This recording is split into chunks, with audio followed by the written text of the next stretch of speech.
U.S. House panel votes to disapprove of controversial SEC custody guidance. The House Financial Services Committee also adopted a bill giving the U.S. Secret Service more resources to investigate crypto crimes. The House Financial Services Committee voted to advance a resolution that would disapprove of the Securities and Exchange Commission Staff Accounting Bulletin 121. SAB 121 directs regulated financial institutions to mark customers' crypto assets on their own balance sheets. The full House and Senate must vote on the resolution before it would take effect. If it does take effect, it would block the SEC from issuing similar guidance in future. A majority of the U.S. House Financial Services Committee voted in favor of a resolution seeking to eliminate the Securities and Exchange Commission Staff Accounting Bulletin 121, commonly referred to as SAB 121, a controversial piece of guidance that directs financial institutions to hold customers' crypto assets on their own balance sheets. During an abbreviated committee markup Thursday, Chairman Patrick McHenry, RNC, said a majority of members voted in favor of the bipartisan resolution, though a formal vote was postponed to the end of the markup. During the vote, 31 lawmakers from both parties voted in favor of the resolution, with 20 lawmakers voting against. Every member also voted in favor of a bill that would give the U.S. Secret Service greater resources to investigate crypto-related illicit activity and cybercrimes. The Government Accountability Office argued the guidance should have been treated as a more formal rule,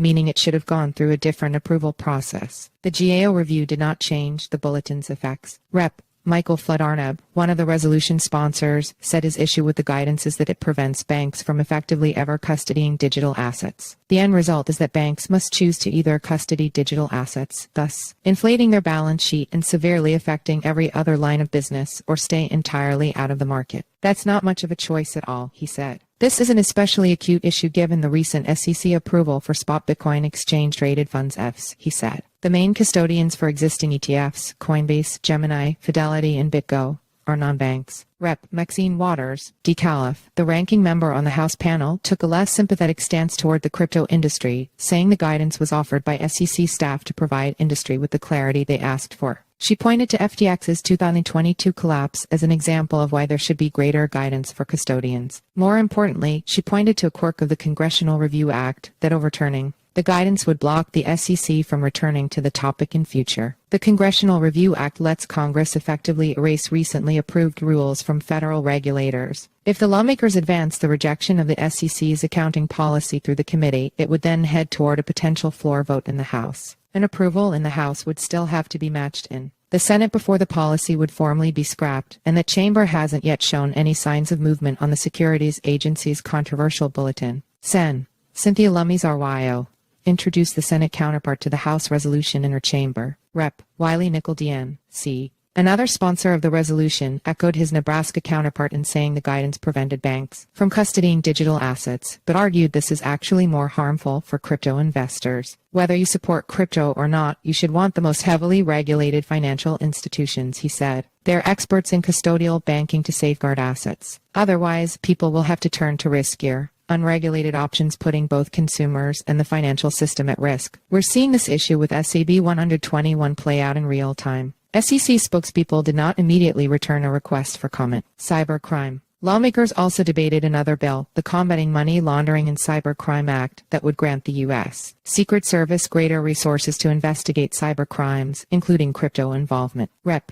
Zach Nunn, Iowa, one of the bill's co-sponsors, said cybercrimes have led to hundreds of billions of dollars lost, and the total cost may exceed $11 trillion. The Combating Money Laundering and Cybercrime Act significantly strengthens the U.S. Secret Service's ability to investigate the full spectrum of cyber crimes without compromising the innovation in the space, he said. This is a bipartisan bill, and it closes the gap to empower our Secret Service professionals to continue to investigate cyber criminals, including cases involving digital assets, not just your home, but around the globe. The bill addresses gaps in our ability to investigate illicit crimes using digital assets, said Rep.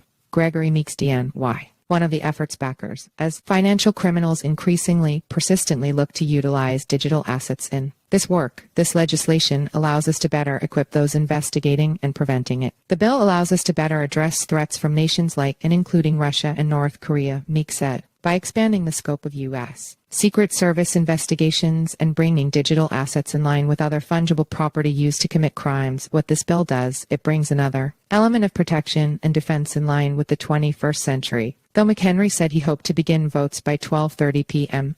ahead of a full House vote scheduled for 1:30 p.m. Lawmakers were still discussing one of the bills on the agenda at 1:45. The first vote on the SEB 121 resolution began shortly before 1 p.m.